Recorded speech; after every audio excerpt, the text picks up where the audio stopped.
Hello everyone, Max here with Fiction Rant to bring you part 4 of my Empire vs. Goa'uld matchup. That is the Imperial Empire from Star Wars just prior to the Battle of Endor versus the Goa'uld from Stargate just prior to the defeat of Ra, though they'll still get access to all of their tech. This section will cover the defensive capabilities of each side. Also, I have a coffee link in the description and should have some merch available soon, so stay tuned for that. I have some friends that put together some wonderfully punny shirts and stuff for me, and they'll be awesome. Alright, I'll start with the Empire, and more specifically with Stormtroopers. Stormtrooper armor is a mixed bag. On the one hand, it provides access to communications and utility features, including a grappling hook. On the other hand, the armor itself provides basically no protection, as demonstrated by the fact that it is readily defeated by sticks and tiny arrows. Not to mention that every blaster ever fired at them seems to defeat the armor right away. I've seen explanations that the armor can actually stop most common blasters. It's just that all the rebels use overpowered weapons to compensate, but the fact that the stuff won't even stop tiny Ewok arrows, I just tend to take such claims with a massive grain of salt. That said, stopping random exploding debris from the plasma weapons hitting everywhere is still helpful, I guess. There are more sophisticated armors, such as Beskar we get to see in The Mandalorian, and the chromium we get to see used by Captain Phasma, but those are so rare as to basically be non-items for a comparison like this, particularly since neither character was actually an Imperial. I also want to touch very briefly on how Jedi and Sith, Force users, actually work in terms of their defenses. Everyone's seen them blocking blaster bolts and all that kind of thing, and the question often gets raised, if somebody's using something like a phaser, could they actually block that because it's moving at light speed instead of not just kind of moseying on over to them? In short, yes. And the reason why is because Jedi don't move quickly. They don't have quick reflexes because they have quick reflexes. They have quick reflexes because they can see stuff before it actually happens. It is a precognitive power, not a reactionary power. Qui-Gon mentioned this very briefly in episode 1 when he's talking about Anakin and how he's able to pod race. So yeah, Darth Vader and Palpatine would absolutely be able to block, dodge, whatever, any kind of weaponry that the Goa'uld can chuck at them because they can see it coming before it actually starts coming. Just want to touch on that real quick. Other than that, they don't really have any particularly powerful defenses. I mean, Darth Vader can absorb energy. Palpatine can presumably do the same thing, though we never see him do it. They're pretty powerful. There's also only 2 of them in the entire Empire that can do that kind of stuff, so how much of an advantage they'd confer is pretty minimal. On the Goa'uld side, Jaffa are a bit of a mixed bag. On the one hand, they're wearing armor which essentially amounts to chainmail, and they can resist some bullets for a time while providing basically no protection against things like staff weapon hits. So plasma bolts in general would just work on them. So yeah, blaster shots would absolutely be lethal assuming you hit something sensitive, not an arm. On the other hand, each Jaffa warrior carries an infant Goa'uld symbiote in a special pouch. Basically, they kind of act like incubators. These Goa'uld provide enhanced regenerative capabilities, as well as strength, health, and longevity to their carriers, despite not actually being bonded to them. So they don't exert any control or provide any additional knowledge to the Jaffa. The downside is that if those larval Goa'uld happen to die or be removed, the Jaffa just dies shortly afterward due to a massively compromised immune system. Unless a new larva is implanted, or they can utilize a serum called Tritonin, which can just replace the need for a symbiote. I'll also mention briefly the Kull warriors, who are symbiote-enhanced, genetically engineered super soldiers who wear armor capable of taking multiple hits from staff weapons, and could even utilize personal cloaks, which rendered them difficult to see, though not invisible. Unfortunately for the Goa'uld in this matchup, they were exclusively an Anubis thing, and thus aren't really eligible for this matchup, since Anubis wasn't really on anyone's side but his own. He took advantage of a lot of tech that wasn't really Goa'uld tech, so including his half-ascended self in the matchup would be a bit like allowing the Empire access to the First Order's resources. Not exactly fair. Speaking of Goa'uld, the System Lords and anyone else with an actual implanted worm, which makes them behave more like a parasite than a symbiote, since the worm can totally override the personality of its host. They benefit from similar perks as Jaffa, just more so, as well as all the accumulated knowledge of the Goa'uld's bloodline. They have genetic memory. System Lords in particular get access to an additional neat toy, the Karakesh hand device, which we first get to see in use by Ra in the original movie, where he uses it to torture and kill his own incompetent soldiers and eventually attacks Daniel Jackson with it, etc., etc. These gauntlets are presumably quite costly, since only the System Lords have really had them, but they're pretty cool. Their functions include they operate as a personal weapon, a torture device, a ring remote for teleporter activation, potentially a cloaking device in some, albeit pretty rare cases. Ball even got his to utilize Asgard beaming tech, which is far superior to the rings, but not really super important in this comparison, since I'm not giving the Goa'uld Asgard beaming tech, so Ball was an anomaly there.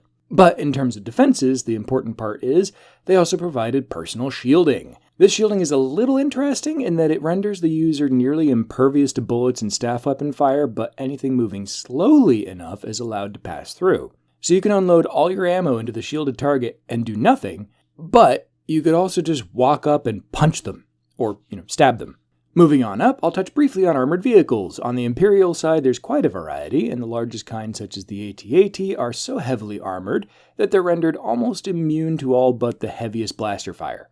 In the movies, so the most authoritative sources, there are no ground vehicles with shields, though there are a couple in Legends content. I won't focus much on all of that, though, since on the Goa'uld side, there basically aren't any armored vehicles. The only one I can track down is the Sekmatet, which is a hovercraft with a turret.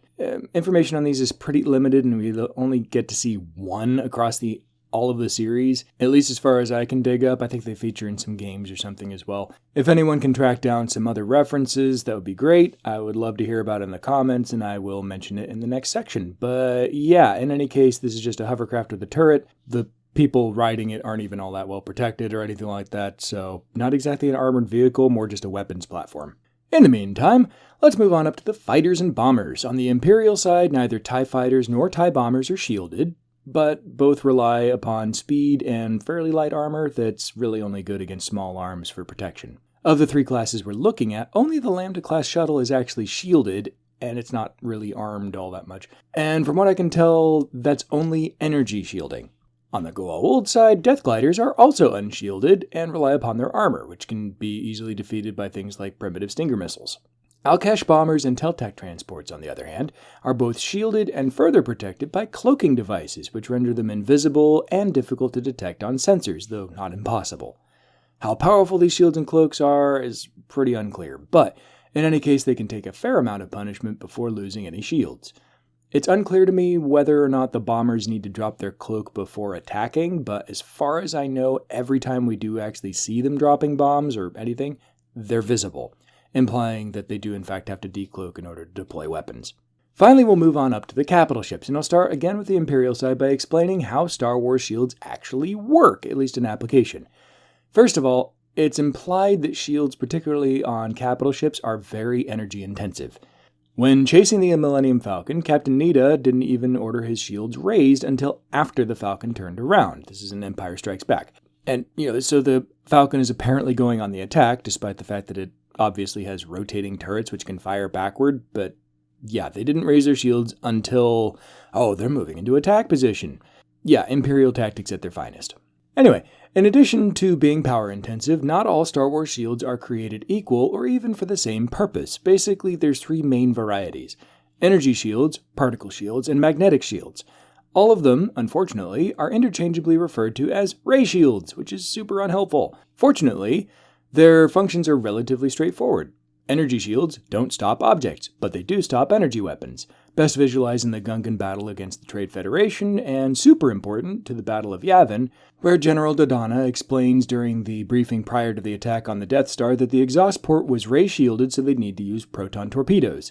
This means that the port had energy shields, but importantly didn't have particle shields, since those would have not only stopped the torpedoes, but also stopped any exhaust from getting out, totally defeating the point of having an exhaust port. Granted, the port in question was a thermal exhaust port, implying it would probably be venting plasma or something, which would imply that the gas would get stopped by energy shields since they work against other plasma-based weaponry, but whatever. Particle shields really only seem to get used on the largest vessels, and they stopped objects, like other ships, missiles, and debris from impacting the armor. They don't stop energy. Losing particle shields on a big ship is a really big deal, since that means that fighters and bombers can basically do whatever they want and just ravage your ship, or in the case of the Executor Star Destroyer, they can ram your command bridge and scramble your controls long enough for you to crash into the Death Star. Finally, magnetic shields don't really provide any protection whatsoever. They just retain atmosphere, and that's what you see over things like hangars. So if you look at examples, you'll see like A New Hope. The Millennium Falcon gets pulled into the Death Star hangar. It passes through this blue barrier thing. Meanwhile, they didn't have to evacuate the hangar. That's what magnetic shields are for, is so you don't have to treat it like an airlock and all that kind of stuff where you're like, all right, we're opening this up to space. Everyone get out. That's what magnetic shields are for. That said, as demonstrated in episode 3, they tend to not just protect hangars with magnetic shields. They tend to have some other shield generator in place. So like in episode 3, you can see in this clip, they have to take out the shield generators protecting the hangar. A blast door starts shutting very quickly because they suddenly started venting everything into space, and they managed to sneak in before all that happens. Why they put the shield generators on the outside of the ship, adjacent to the part that they were shielding, I have no idea. I didn't design the thing. Whatever. In any case, that's what really they're supposed to be doing. Energy and particle shields vary wildly in strength, and we really don't get a good read on how much damage they can actually sustain before failing. What we do know for certain is that they can be overwhelmed by sustained or sufficiently overwhelming power, that the giant globes on the tops of Star Destroyers are shield generators, which, when destroyed, leave ships vulnerable, and that shields are sectional. So chunks of shields can be lost, but that doesn't mean that all the shields go down at once. I'd also like to touch on the armor of Star Destroyers in particular briefly. Again, what the armor can actually withstand is highly unclear.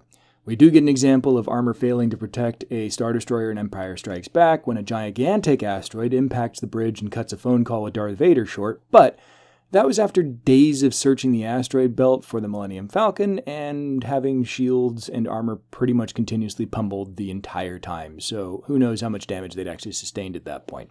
They were currently complaining about how much damage they were taking during that particular phone call, though, so presumably a lot. One thing I do want to point out regarding Imperial armor, though, is that some types are alloyed with neutronium. This means that they should be basically impervious to most kinds of damage, except, oh wait, when they say neutronium, they don't mean neutronium. First of all, neutronium isn't an element. It's the stuff that neutron stars are made of, and can really be thought of atoms that are so tightly packed that they can be considered to just be one gigantic neutron. The problem is that if you alloy something with neutronium, it stops being neutronium. Since neutrons are literally in all matter, you might as well say that oxygen is a neutronium alloy.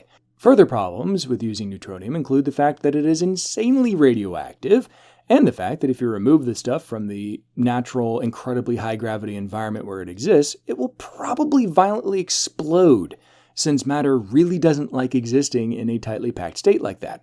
All that to say, neutronium is a widely used material in Star Wars, but what they really mean when they say that is black metal of indeterminate toughness.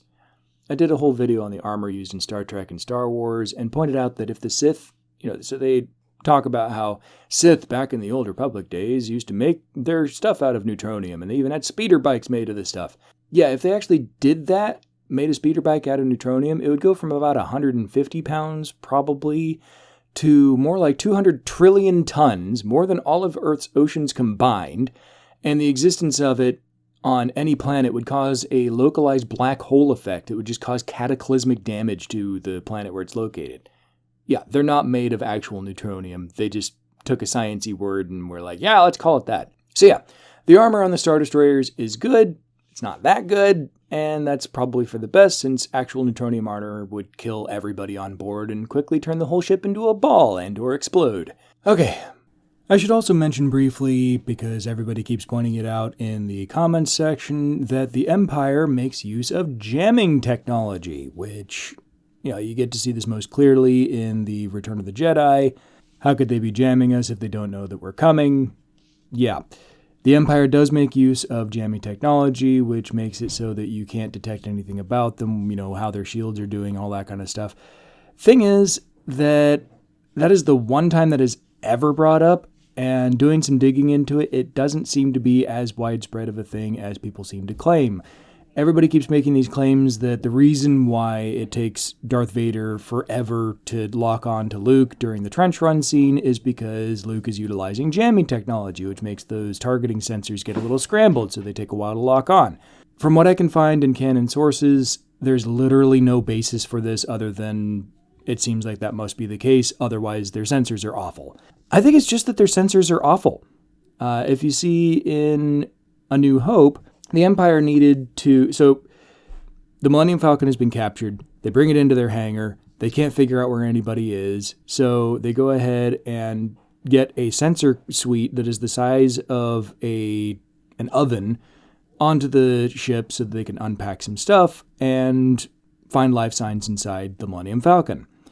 Admittedly, they were inside of some smuggling compartments at the time, so it's understandable that they'd be a little hard to detect, but it's a testament to how bad the sensors are in Star Wars that they needed something that gigantic in order to do something like that. So yeah, the Empire definitely has jamming technology, but I don't think it'll actually confer all that much of an advantage because the fact is that both the Empire and the Goa'uld tend to engage at visual ranges, as pointed out in the weapons section, and you can't jam eyes. You can fool them with a cloaking device or something like that, but the Empire almost doesn't have those. Like they do, but we never get to see a ship that actually has one used by the Empire. They reference that they exist, but yeah, la-di-da-di-da. All that to say, I am not going to put basically any stock in jamming technology, largely because neither does the Empire. So in terms of Goa'uld being able to detect, there's this many people on the Star Destroyer and we should target these sensitive areas, I don't think they have sensors that are capable of doing that anyway. I need to do more digging into that particular side of things. But yeah, if the Empire does have jamming tech, it'll be jamming things that the Goa'uld don't have. So, kind of a non-issue. Moving on to the Stargate side of things, Goa'uld Hatak vessels have powerful shields which can take a couple dozen shots from other similar ships before the shields fail, or they can even tank nuclear missile strikes with no apparent damage. Or can they? The example that gets thrown around by Stargate fans is from Season 2, Episode 1, where Apophis is attacking Earth with a pair of ships, and the powers that be on Earth launch a pair of Goa'uld Buster missiles, which are basically Naquadah-enhanced nukes with a yield of around 1,000 megatons, or 1 gigaton each. I'm going to go ahead and just show the clip of this particular weapons exchange.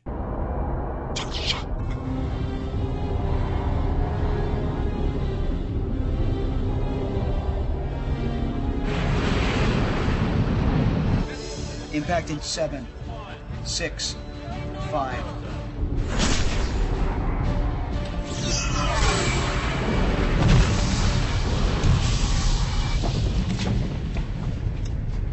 Whoa, what was that? Something may have impacted the shields. Space Command reports that the warhead struck some kind of energy field just prior to impact. No damage. Notice anything? The nukes never went off. Apophis raised his shields at the last second so the missiles would be intercepted before the nukes went off, so the fireballs that we get to see are just leftover rocket fuel burning up. Space Command reports that warhead struck some kind of energy field just prior to impact. No damage, to quote the technician directly. Now, I don't know how much you all know about nukes, but suffice to say, getting one to actually go off is pretty tricky. Sure, we pretty much have it figured out these days, but you can drop a nuke out of a plane, and if it doesn't have the programmed detonation sequence, it'll just crater into the ground without going off.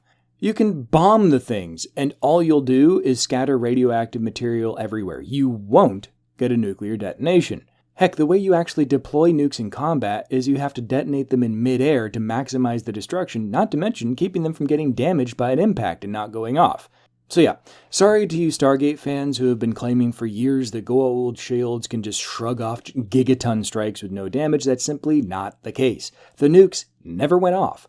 If Space Command knew about the shields ahead of time, they probably would have programmed the warheads to go off prior to hitting the shield perimeter, but they were obviously very surprised that the Goa'uld even had shields on their ships, and thus didn't plan on that contingency.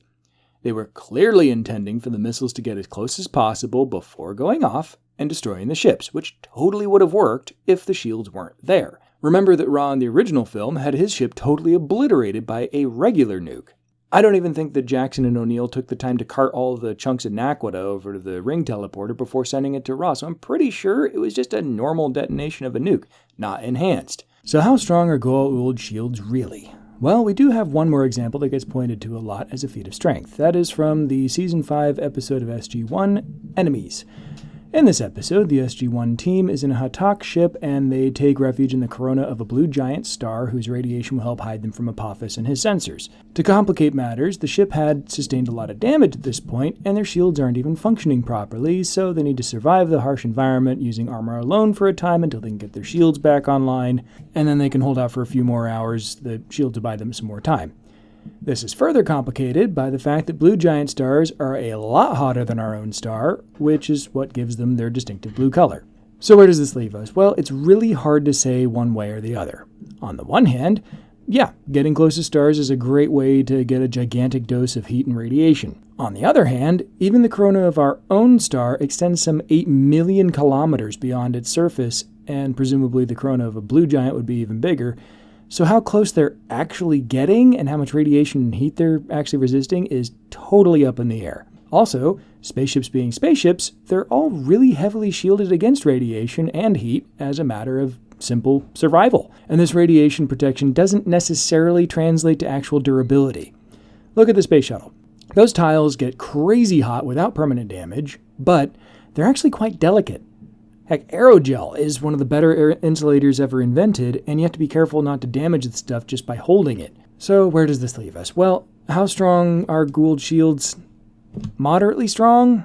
We've seen them take multiple hits from Hatak staff weapons without failing, and each of those seem to be in the kiloton range of power, the ship ones. And considering that they can do plenty of damage to planets, but when we see them striking cities, the whole city doesn't just get flash fried, it's hard to say.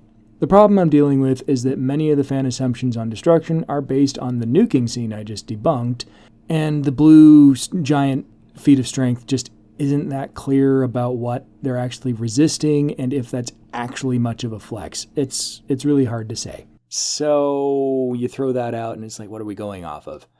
You can't gauge how destructive anything is or how durable anything is if you're smashing MacGuffin thingy versus MacGuffin thingy and go, yay, this is this durable. Then it doesn't mean anything. You might as well be saying we're going to compare apples and fish or something.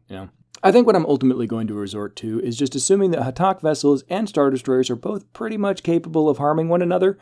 Both have super nebulous defensive and offensive capabilities.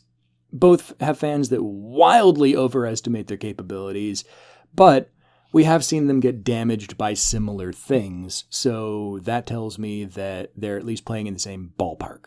I will point out that once their shields are actually down, Hatak vessels don't seem to be all that durable on the armor end of things, so that's probably a point in favor of the Star Destroyer. That said, they also don't prominently display their shield generators as super obvious targets for everyone to see, so that's a point in the Hatak's favor. I'll also touch on briefly that the Hatak have been known to carry cloaking devices, though this is very rare and definitely not standard practice. So yeah, I think that everybody in all theaters should be really capable of harming each other, the one exception being the ground vehicles. Main thing is that the Imperials are the only ones that actually really have armored vehicles on the ground, so that's a major point in their favor. Also, I will absolutely contend that the Alkesh bomber is better protected and probably not better armed, but definitely better protected than the TIE bomber. That said, they'll probably have way less of them, but we'll get into that later. And with that, I will wrap up. Let me know in the comments if I skipped over or misrepresented anything important. Again, I have a coffee link in the description if you want to support the channel, and I will have merch coming soon. I promise. I'm just still trying to figure out who I want to actually distribute the stuff. I don't want you guys having to pay $60 for a t-shirt. And yeah, until next time, live long and prosper, and may the Force be with you.